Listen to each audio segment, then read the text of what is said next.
So, Director Leo, you're doing 2 jobs today. You're sidekicking today, too, for Fallon? I'm not quite sure how I'm going to get in the control room and punch buttons and then come out to the set, so I'll have to pass on. Don't we have a remote control for that? No, not yet. Okay. I think you're going to do a great job sidekicking. Thank you. I appreciate that. Have you practiced your Ed McMahon? And now, here's Jason. How did that work? That's okay. All right. Roll the open. Or you roll the... Oh, you tell yourself to roll the open. Leo, roll the open. Every day. Here we go. Let's make it a good day. Every day. We do it our own way. Sing it out every day. Yeah, let's make it a good day. Every day. Oh, no matter what they say. Oh, yeah. Now, here's Jason.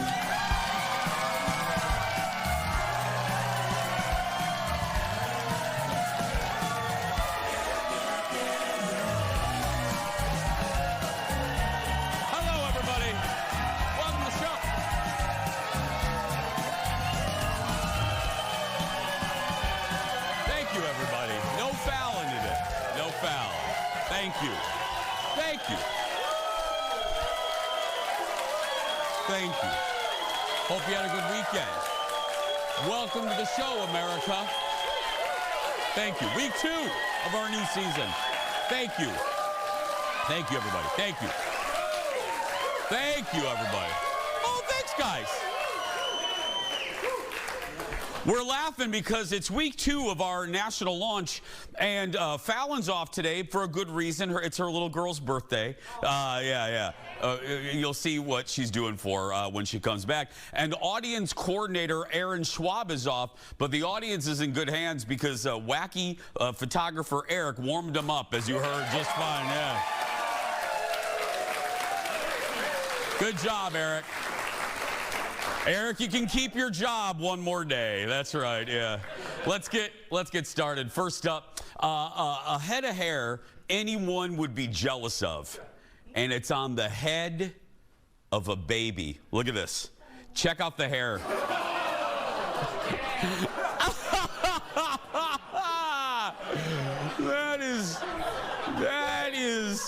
That's either a baby, yeah. Ladies and gentlemen, Wayne Newton, that's right. That is 5-month-old Noah. Look how cute. He is already a social media star thanks to, look at that. Yeah. Think about this. All of you my age, think about it. Some are comparing him to a real-life Cabbage Patch Kid. Yeah. Others say he looks like... Some people say he looks like Elvis or Pauly D from the Jersey Shore. Yeah. His mom says it takes quite a bit of gel to keep the hair out of Noah's face. Oh, Mom, please don't ever cut that hair. Please. Fallon is off, so you know what I'm going to do? I'm just going to walk to the desk by myself. Here we go, everybody. Yeah.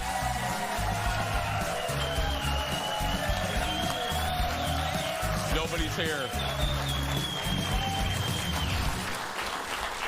I got to tell you, let me tell you a little story here. I have a full story coming up a little bit later in the show. I was in Indianapolis this weekend reuniting with some high school friends. I'm a really lucky guy in many measures, and one of them is I have a group of friends that I've known since junior high, really, and we're still the dearest of friends. And I'll tell you the whole story about that later, but let me give you a little tidbit.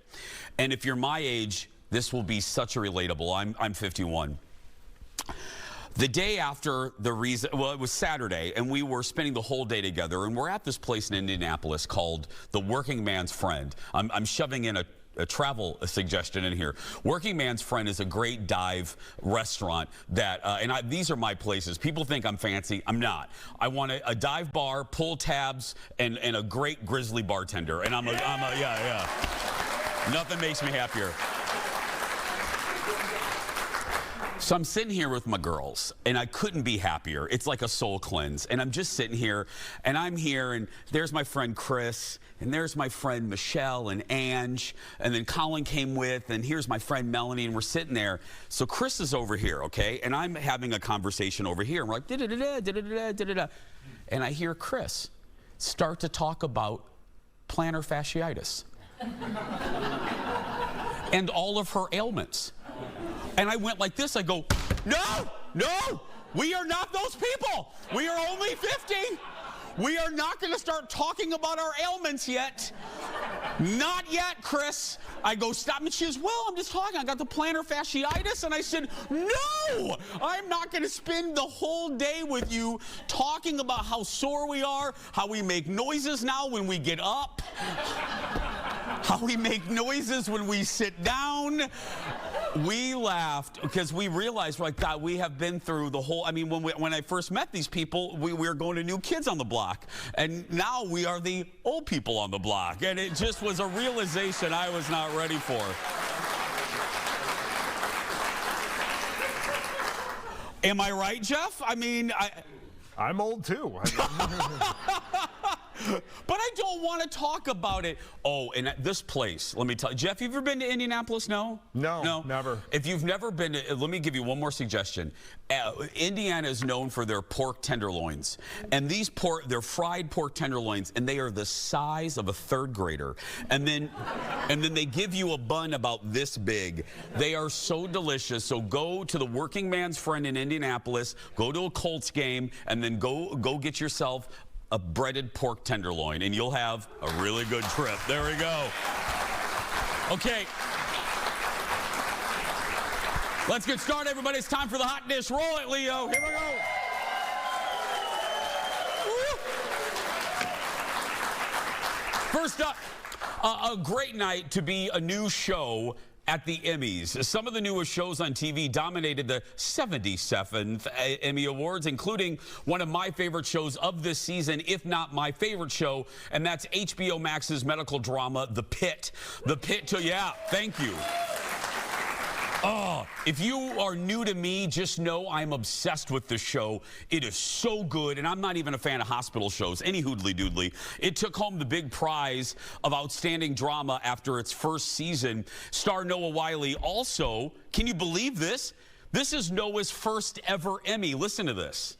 Thank you to everybody at HBO Max and to Warner Brothers Television for allowing the conditions to exist for lightning to strike in my life twice. And mostly to anybody who's going on shift tonight or coming off shift tonight, thank you for being in that job. This is for you. Yeah.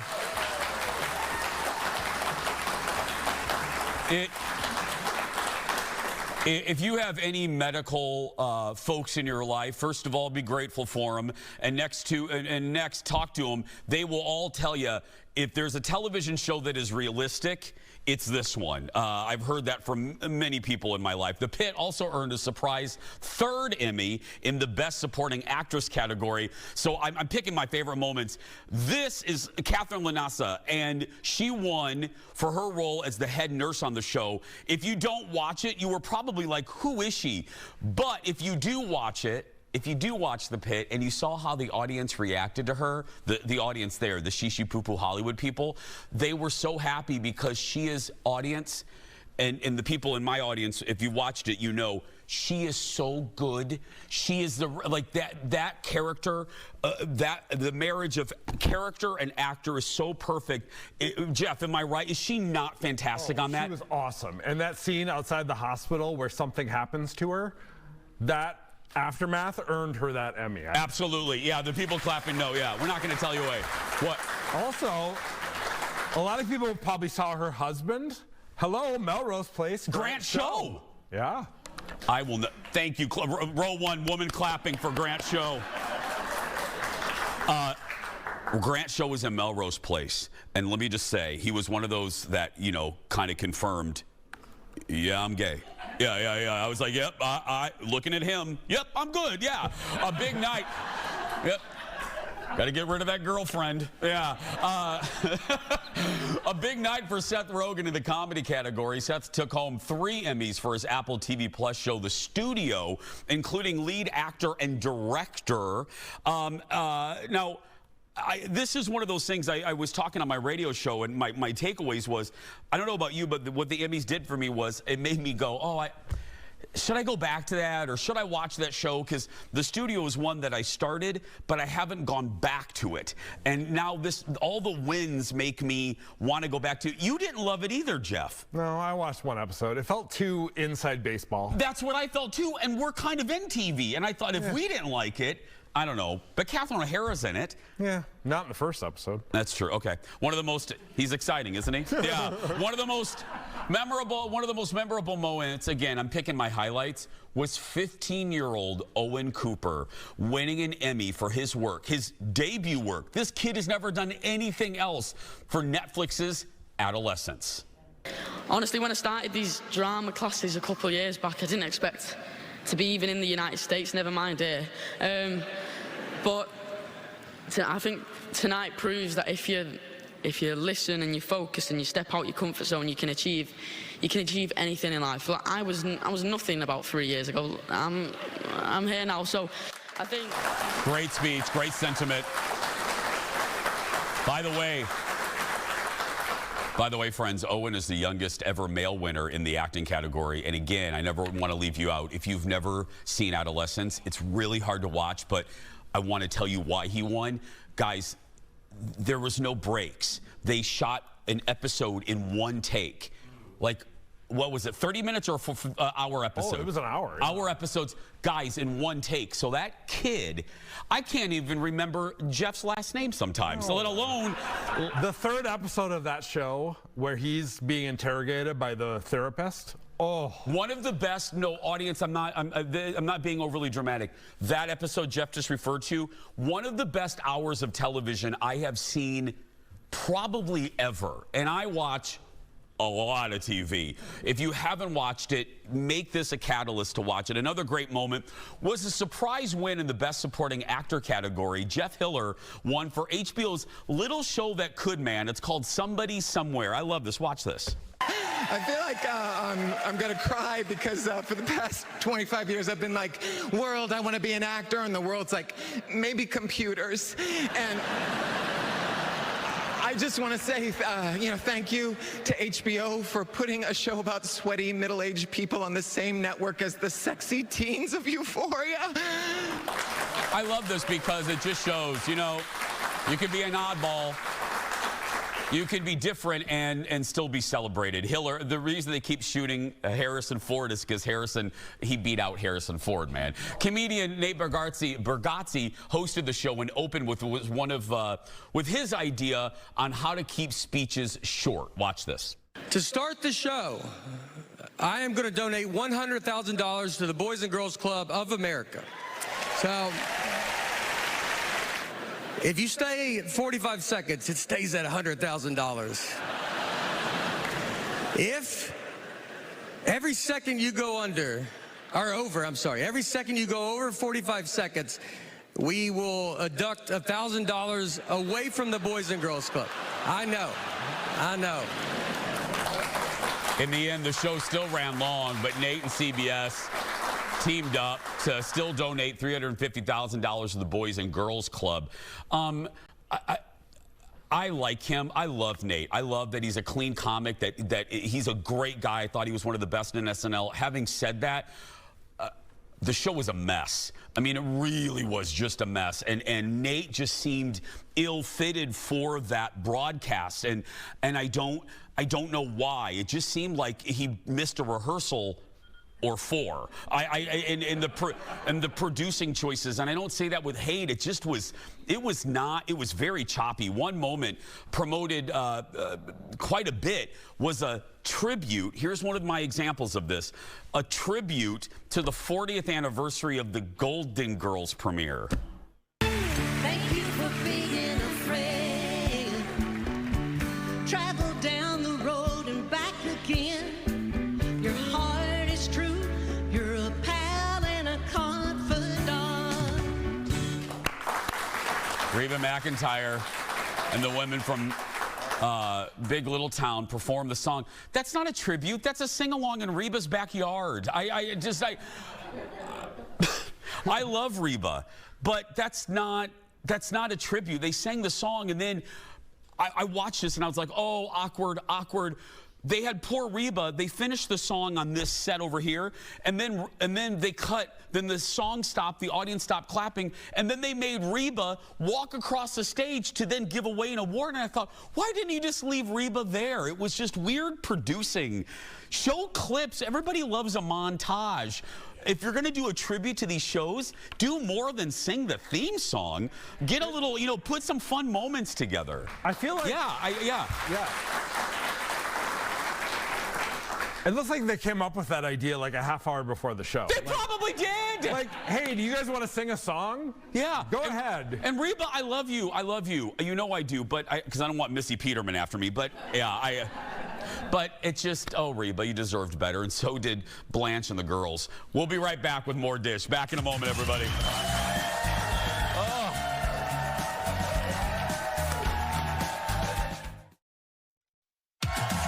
Welcome back, everybody. The Laundry Guy, tomorrow on our show. One of our most popular guests. If you're new to us, you're going to love him. Oh, yeah. Laundry Guy coming up tomorrow.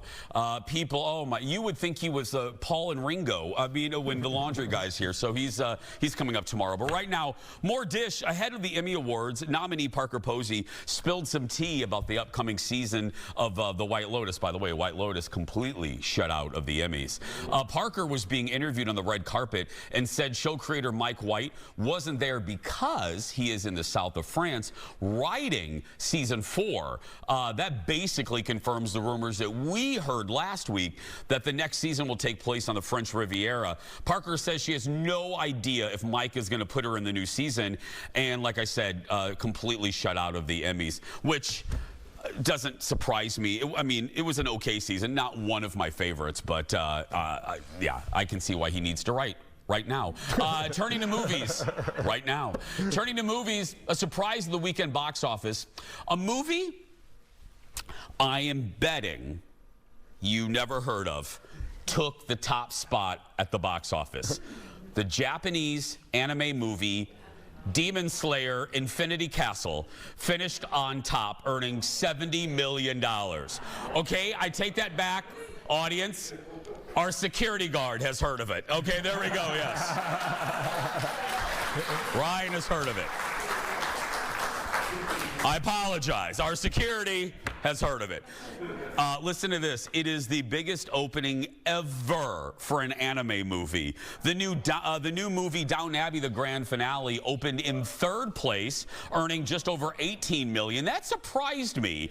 The others did really well, but maybe it's going to be a slow, it's going to keep going for a while. It's expected to have some staying power thanks to great reviews. Jeff, my dear friend, executive producer Jeff, you and I are both Downton fans. You saw it finally over the weekend. What did you think? I saw it Saturday night. I will say the theater was pretty empty. There were only like 15 people. I did go to an 8:30 showing, which that was hard to stay awake. You are old. How?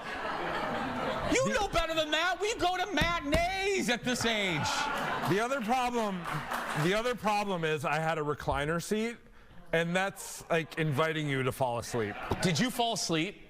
I may have rested my eyes once. Yeah. I will say the movie, I liked the movie. There wasn't a huge plot, but it was a good movie. Everyone is so much older than you remember, though. Oh, yeah, it seems like the cast is, yeah, and that's not shame. It's just, no, I'm older, the too. show is, yeah. The show has been on, it's been around for 15 years. I was like, should Bates be having a child? He's pretty old. Yeah. If he was in the war with Lord Grantham, why is he his wife having a baby? I don't know, Jeff. Am I right? These are all great questions. All great. I know. I loved it, though. The end was so good. I don't want to give anything away. It's such a little chef's kiss to the whole franchise. I did tear up. I know you have like 3 emotions, but did you cry at all at the end? No. I thought it ended very nicely. Yeah. I feel like they're setting it up for like Muppet Babies, Downton Abbey, like the next generation. Okay, no. Jeff, you might be onto something because, audience, I don't want to get too inside baseball because I don't want to lose you because, hi, we're still new to a lot of you. So, Gilded Age is from the same guy. We're getting close to the era where there could be a crossover, a young Korra could be on the Gilded Age. Cora is the woman, the main, Elizabeth McGovern, the main mom on Downton. We could see a crossover, but anyway, next on the dish, 2 great interviews with 2 great actors on CBS Sunday Morning, if you missed it. I watched both of these. These are so good. I love both of these guys. First, Jason Bateman talked to CBS Sunday Morning about his busy career and revealed that he almost gave up acting before landing Arrested Development. Watch this. I was literally very, very, very close to liquidating what little cash I had, putting it in a duffel bag, going down to the Bradley terminal at LAX, the international terminal, looking up on the ticker board, finding a city that looked interesting, and just unplugging and going there and plugging in. You can't blame him. I mean, it's that. For people that don't know, you know, Jason started as a child actor in an era where being a child actor was rough, was very rough. He started on Little House on the Prairie and then kind of grew from there. His older sister's Justine Bateman. It was in the family, you know, she was on Family Ties. Well, now Jason stars in the upcoming Netflix movie Black Rabbit, already getting some pretty good reviews, and hosts a little bitty podcast you might have heard of. Little bitty, Smartless. And I love Jace. He cracks me up on that podcast. Another interview was, I told you we had 2, was with actor and filmmaker Marlon Wayans. Marlon opened up about attending the iconic Fame School in New York, and how one teacher, and you know I love these stories, changed the trajectory of his life. Listen to this. Mr. Treitler's words are still alive in Marlon's heart. He said, I'll make a deal with you. If you go to the school, if you work harder than anybody else here, and you be special. Young people need people that believe in them and see they're great. But young people got to do the work so that they can see they're great. Well, that's the thing, is you took that and ran with it. He said... Still running with it. Still. Great. Friends, watch that whole interview. It's really a side of Marlon you don't often see. By the way, he's coming up in a horror movie called Him. Right before that, he talked about, to give you a little more context of it, Jeff keyed me in on this interview. I missed it live. I was gone getting ready to tell you about what I was doing. But he said his father, his words, not mine, his father was very religious and a little bit homophobic. And in order to go to that school, the school where the movie Fame was based, he was going to have to wear leotards because there's a dancing element to it, and his father did not want him to wear leotards, and that's where that teacher came in. The teachers understood, saw something in Marlon, didn't want him to quit over something so ridiculous, and then made, right, Jeff, am I getting that story? Let him wear sweatpants. Let him wear sweatpants so his father wouldn't kick him out of the school. And it changed, you know, unbelievable. Unbelievable. That's what a good teacher does. Next, that's the dish. You know, you heard me at the top of the broadcast mention my weekend in Indianapolis earlier, and I'll be very brief about this, but this is just... You know, in this world right now, we just need some positivity and things that are great and things to focus on that are happy and things to be grateful for. And right now, maybe this will resonate with you. I'm just grateful for the fact that I still, at 51, have a group of my girls, I call them my high school 5, that we still get together. And my friend Ange was kind of my Fallon. We did the morning announcements together in high school. It was Waking Up with Ange and Jace, and you know, we turned it into a radio show, much to the chagrin of our principal. And she was and we were in drama club together. Every musical we were in together. And Ange wanted a life in performing. She wanted some sort of life in media or performance. Well, Angela beautifully chose family. She has a beautiful family, got married, and then my life took a different turn. I was career obsessed, and I chose this life. Well, now that she's older and her kids are successful and gone off, Angela can start embracing things that nurture her soul. And so she's returned to the stage. She produces shows in Indianapolis, like cabaret shows. And because of this crazy nutty job, I don't often get a chance to go and support her. Well, she was producing a show, and my girls got a hold of me and said, Jace, could you make it? I know you're starting the new season of the show and you're going national, but could you fly into Indianapolis and surprise Ange? We won't tell her. So we got on a separate DM chain without her, and we organized this whole thing. So I flew it. I could cry. I was able to do it. I didn't have anything scheduled for Fox, and I flew into Indianapolis. And we all sat down, or the crew got into the club before me, and they go, Jace, we have an hour before the show starts. Go across the street and have a drink because she may mingle. And I'm like, yeah, I don't want to ruin the surprise. But I had to go in there to get my hand stamped for the club. Her husband is standing right there. And I look at him and I go, hi. I will kill you if you tell her. Like, I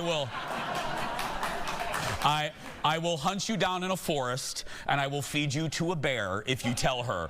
Well, he didn't tell her, so we're sitting there, and here, there's my girls. There we are. Ange is in the front there. Yeah, that's me, and then next to me is Chris. In the front is Angela. That's her show. And the woman in the back is Beth. She was a friend of a friend. And then Mish is the tallest one. Mish is the adult. Mish was 50 when we were 15. And then Melanie.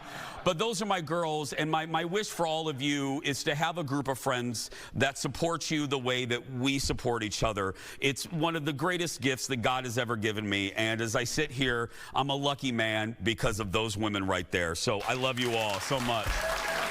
And Angela, you did a great job. We'll be right back. Back in a moment, everybody. You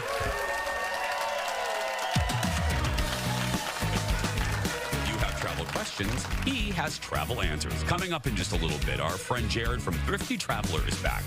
How will AI affect the prices and schedules for airlines? You're going to find out. Plus, Jared always comes with the hottest travel deals for the fall. Where are they? What are they? Coming up when The Jason Show continues.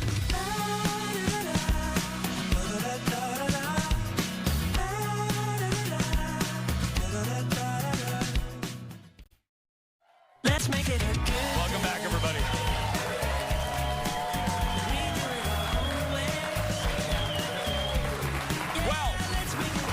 Welcome back. Again, you know, our show is built for goofy, but every so often we have a guest that I love that I think you should know because we learn something on this show every so often. This is one of those times. AI is impacting so many aspects of our day-to-day lives right now, including travel. Hell, I'm surprised Fox hasn't replaced me with an AI host. But anyway...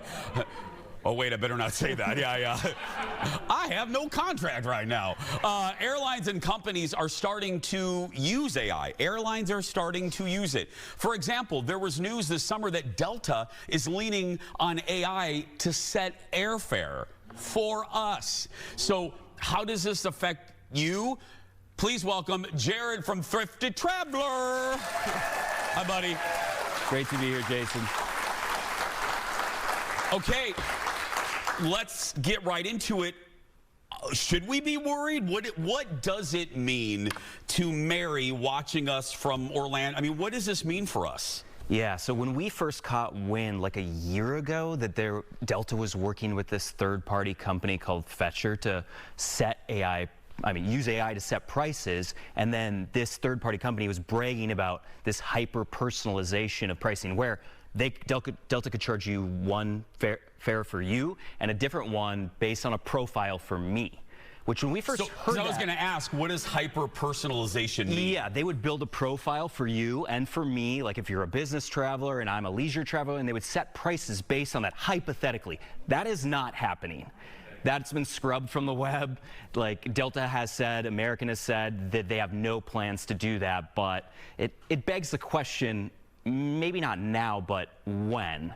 So what Delta has stated that they are, because there was huge blowback, and then people in Congress the whole thing, everybody was understandably pretty rattled. I was going to say, we can't agree on anything as a country, but judging by the response of our audience, this would not go over well with everybody. And we, in all of our team at Thrifty Traveler was like, we need to say something. And so this is what happened in July. So Delta has stated that they are just starting to use AI just to set fair pricing in general instead of using algorithms. So again, this hyper-personalization is not happening, but it's something to watch out for, and I'll tell you what, the whole team at Thrifty Traveler is watching all the time, and we're not going to let this happen. I was going to say, you guys caught, correct me if I'm wrong, was it, you guys put into your, didn't you book, how did you guys find out? Didn't you guys, Kyle, on your team,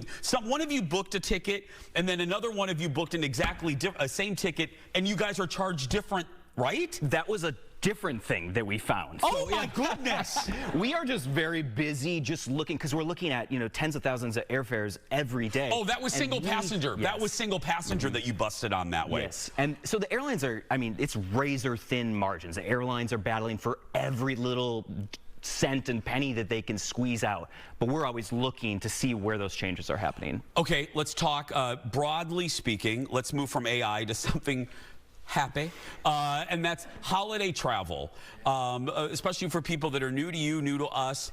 Give us your general, let's repeat something that we usually repeat.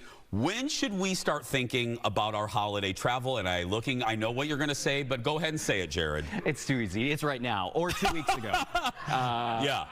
This is the first thing you should do if you have holiday plans coming up in a very set schedule. Just go on to Google Flights. They have Google Flights price trackers. Set one up today. Can you explain how that works? Because we mention it, because you and I, we travel a lot. It really does help. How do you set that up, a Google? We reference it all the time. Yeah. So if you have a Gmail account, and they're free to set up through Google's email, you can then log in and then go to Google Flights, and if you know what your future flight plans are, you can select the flights that you want to fly on the dates you want to fly on, and it will send you email updates when the price either goes up or down, and it'll let you know when it's a good time to book. You use it, I use it, anybody who's a pro traveler is using it because it's great. It has saved me, Thrifty Traveler saved me thousands of dollars, and I was just bragging about you yesterday. I really was, I'm serious. Anecdotally, I did it. And Google alerted me of a trip that was coming up, like within that week, and it was a $500 reduction.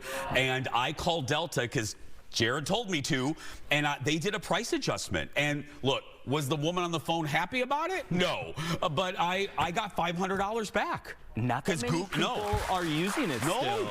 So we got to keep saying it, keep using it. It's free, whether you travel once a year or you travel 100 times a year. Google Flights. You'll hear us say it 1,000 times, and we'll say it more when we come back. Back in a moment, everybody. Holiday travel deals next. How's the family? Good.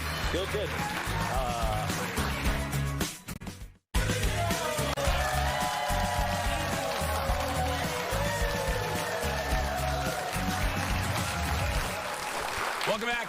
Jared from Thrifty Traveler. Whenever Jared's here, we go through, he and his folks go through the best travel deals for all of our Jason Show cities. We'll go through them in just a second. Can I ask a question, one more thing about holiday travel? We were noticing that the Wednesday of Thanksgiving week is really cheap. Is that typical in your research? It's gonna depend. It's gonna depend. Yeah. But always, if you can, leave a day, just when you're researching flights, just look at a day, plus or minus on your departure and your return, and what you'll notice is a lot of times there's a huge difference in prices. I knew the answer to my own question, but I was setting you up perfectly because I was hoping you would say that. Yeah. You always preach flexibility. Flexibility is key. It can save you hundreds. Yes. And we're thinking of getting out of here for Turkey Day and heading to Vegas, as one does. Yeah. And it was way cheaper on Wednesday than it was flying on Turkey Day. But what you did too there is a way to to save too, where maybe not that many people go to Vegas over Thanksgiving, or maybe they should. They should. Yeah. But flights can be cheaper, and especially international travel over Thanksgiving. People who want to escape their families, of which I can totally understand that. You're going to find cheaper flights. Let's go through some deals, my friends. What are we looking at? Yeah, so I just got a small handful of the Jason Show cities, but Minneapolis to Dublin, Ireland. $376 on United through April, which is normally like, I have a lot of European destinations just because they are so cheap. They're normally like $700 to $900, and these are in like the $300 to $500. Dublin in the 300s? Yeah, with one stop. Yes, I know, it's crazy. That is crazy. Yes. Chicago to Barcelona, Spain, $418 nonstop on United through this fall. Seattle to New York, transcontinental, $177 nonstop on JetBlue this fall. Orlando to Paris, $506 with one stop on Icelandair through next spring. And Austin to Athens, Greece, $580 on Lufthansa through next spring. So yeah, I mean, right now, if you know, especially through spring, avoiding summer travel to Europe, you can save a lot. Well, my final question will be, we always talk about trends. Like sometimes you always buckle people in if you're seeing in the crystal ball some flight increases internationally or domestically. What's a trend right now that you're keeping an eye on? Is it AI, or are we going to see some maybe decreases? What are you seeing in the Thrifty Traveler crystal ball? Yeah, the future is really hard to determine right now. So we're just looking, like I said, Europe for sure. I mean, just wherever you're planning on going, hop on Google Flights, use their Everywhere tool where you can just type like, I only want to go to Europe in the next 6 months. It'll show you all the cheap flights from your home airport. I feel like I'm sponsored by Google. Yeah, and right you're now, not. But I'm not. But is this the best way? Wherever you're planning on going, just use that flexibility and see based on your time frame, you know, where the cheap flights are. Because again, it's shifting month by month and season by season. Give it up for the best. Jared from Thrifty Traveler for all your latest travel deals and news. Be sure to head to thriftytraveler.com. The address is right there. We're going to talk to you in our mailbag when we come back. Back in a moment, everybody. Thank you, my friend. Great to see you. Great to see you. Oh, I was going to say. Let's make it a good day. Welcome back, everybody. We're so glad you're here.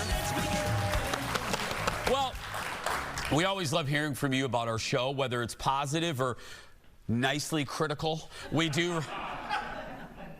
Nicely, yeah.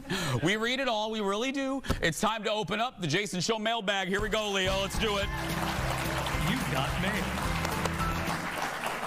First up, we heard, and we love it, we heard from many of you out there, our new viewers from across the country as our show expanded last week. And first up is Ruth. Hi, Ruth. Ruth lives in one of our new cities, San Francisco. She lives in the Bay Area. She said, your show started here on Monday, and I just love it. Well, Ruth, simple but simple thank you back to you. Yeah. Yeah, we heard a lot from San Fran. Kevin from the East Bay of San Fran writes, starting today, I can watch you locally. Huge fan of the show. You and the staff are awesome. Well, thank you. Donald and Tampa. Yeah, they're good people. Donald in Tampa. I love Tampa. I was just there. Just came across your show while just channel surfing, and I'm totally in love. Jason, your staff is so relatable and just downright enjoyable. Well, Donald, we love you. You should see us, yeah. We're a lot of fun going out to a bar, too, by the way, Donald. Yeah. And Jenny in Illinois, I've been watching the show for a month, and I love it. Well, we love you, Jenny, and I love that you spell your name like that. I like a Jenny with a G-I. Well, next, one of our new viewers experienced our most popular segment for the first time, Fast Food Field Trip. We took NBC's Melissa Peterman from Happy's Place with us to try Wendy's new Meal of Misfortune. Yeah. There she is. Love you, Missy. None of us loved it, especially that nasty Frosty that executive producer Jeff said tasted like Robitussin.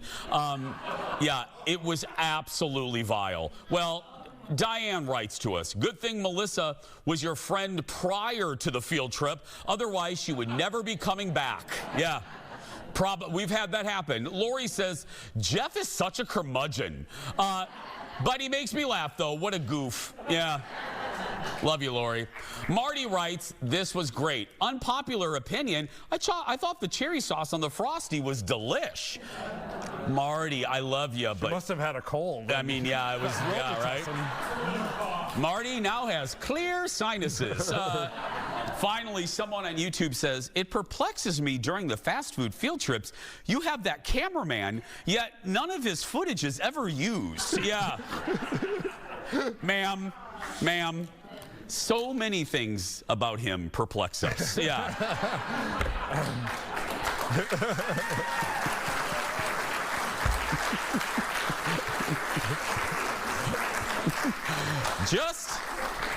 Just ask his wife. Yeah, yeah, right.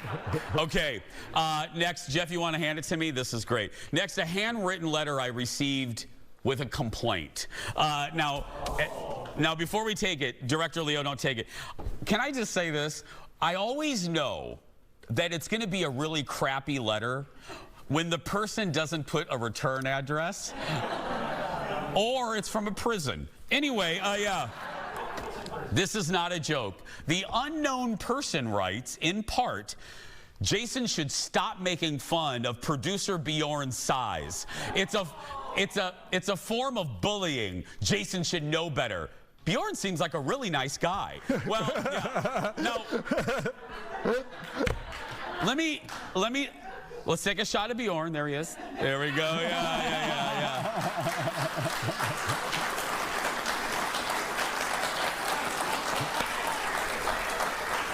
Now, damn it, she's going to write me again. Yeah. Get back in your kennel. Yeah. Now, okay. I wanted to write this because I don't want all squeaky clean emails. We get critical ones. I say this not from a place of defensiveness, but we get this from time to time, and especially if you're new to us, let me lay this out here. Never, ever take anything seriously with us and our staff.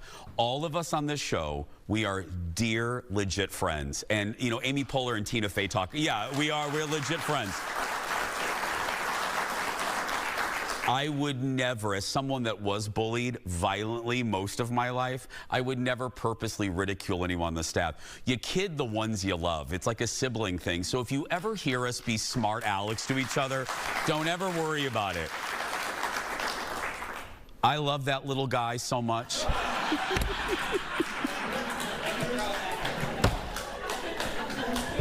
I just, if I was a marsupial, I'd put him in my pouch. Yeah. We'll be right back. Back in a moment, everybody. Back in a moment. He's just this big. Happy birthday to everyone celebrating with us in our birthday club. They get that lovely little sash, treated like a VIP, and thanks to our partner, Home Furniture. Welcome back.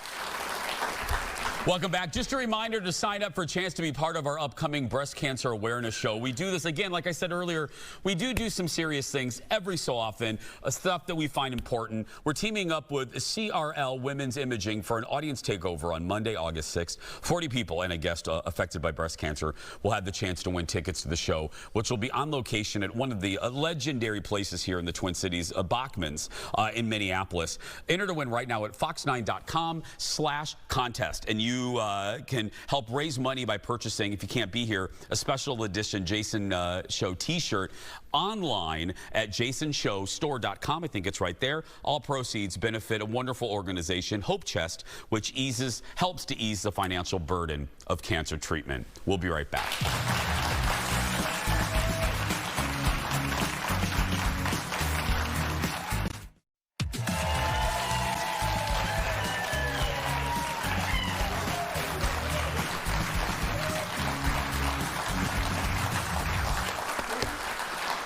We had a very exciting commercial break that time. Yeah.